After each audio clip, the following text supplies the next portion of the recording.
Hey, it's Wednesday, time for another action figure adventures video here on SEO Toy Review. Today, Baby Skeletor and I are taking a look at 3 G.I. Joe Collectors Club exclusive figure subscription service 7 action figures.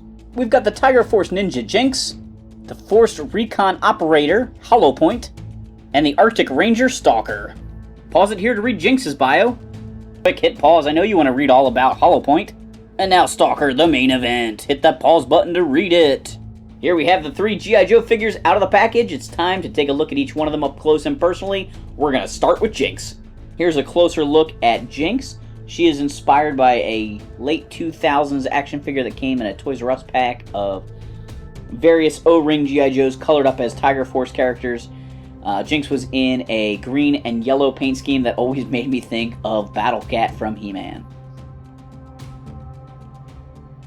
This figure uses a mold that we've seen several times for Jinx. I believe there was a white version as well as the classic red version of her. It looks pretty good.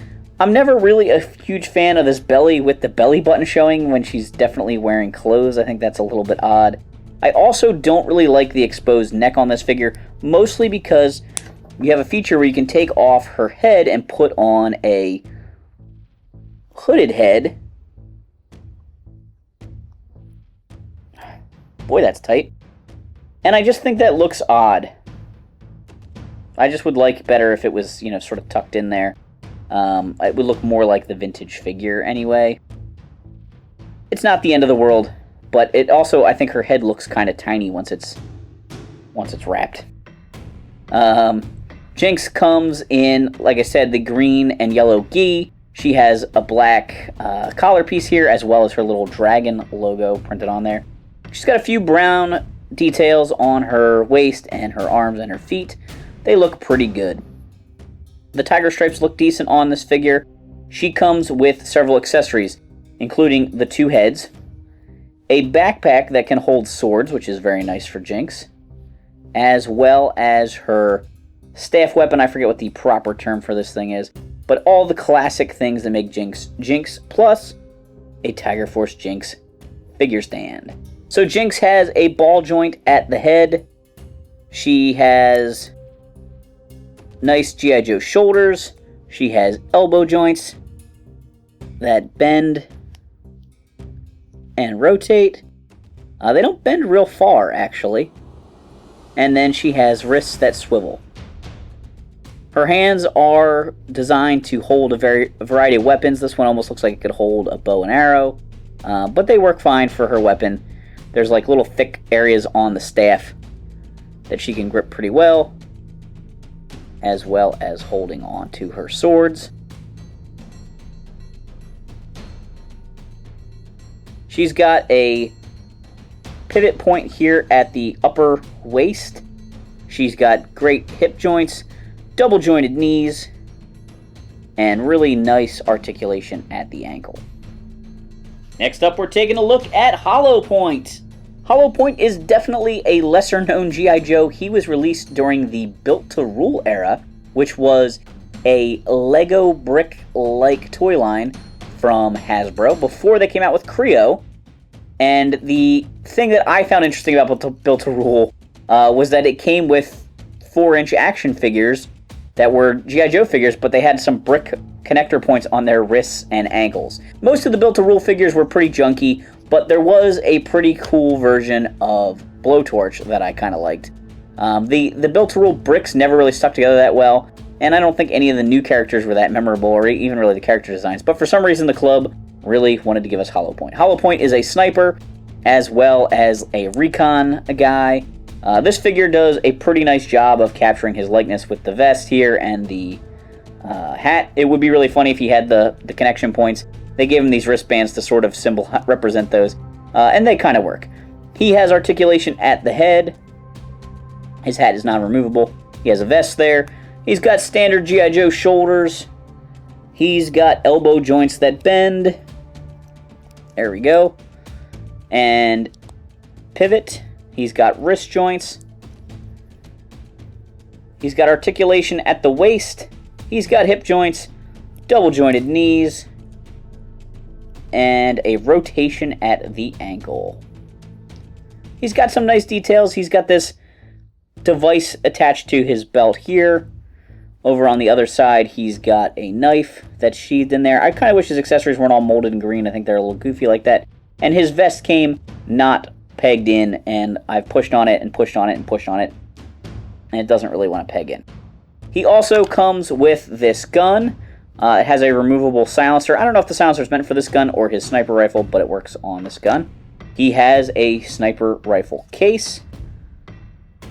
United States Marine Corps, it looks like there, but I'm pretty sure he was a Ranger, if I remember correctly. So I'm not sure about that. It mentions that he was a Ranger, and the Rangers are Army on his file card, so I don't know.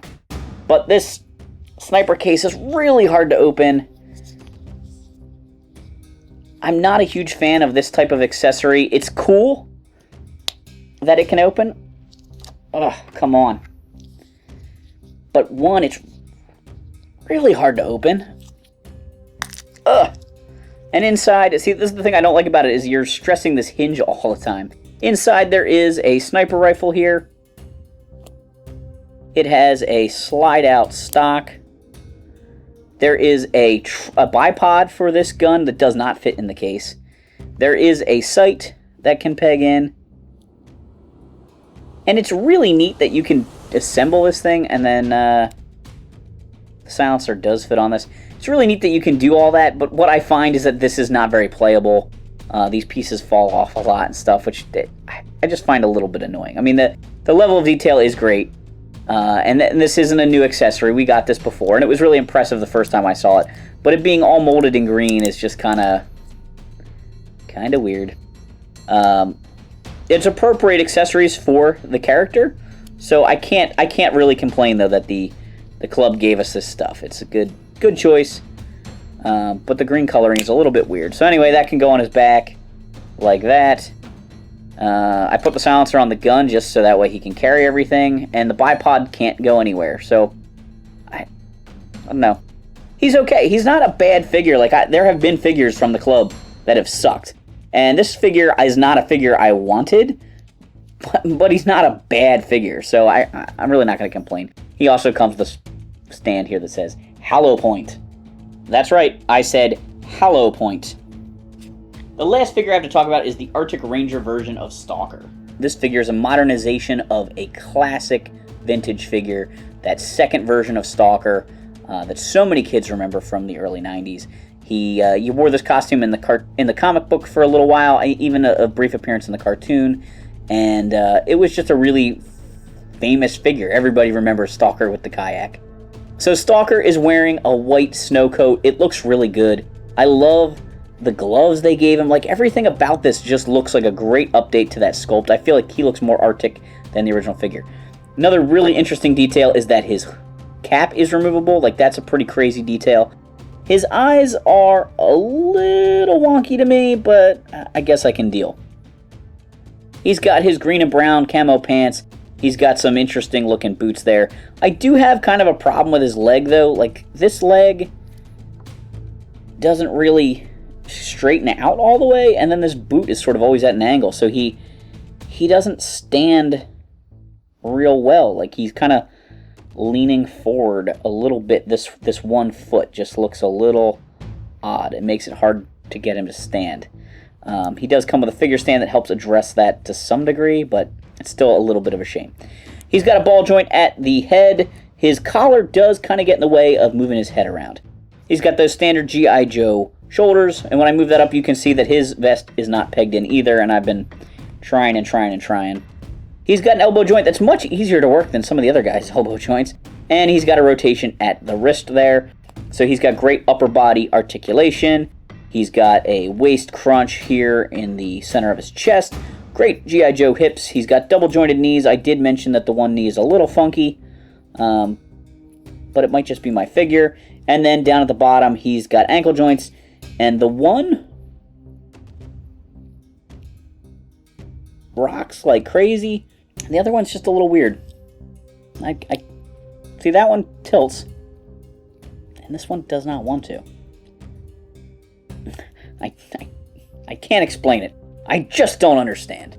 Stalker comes with a big white kayak with a backpack peg on it, which always cracked me up as a kid, and with the retool here, He can't wear it like a backpack. It comes with a big machine gun that as a kid we used to imagine could actually drive the boat if you would just shoot the gun.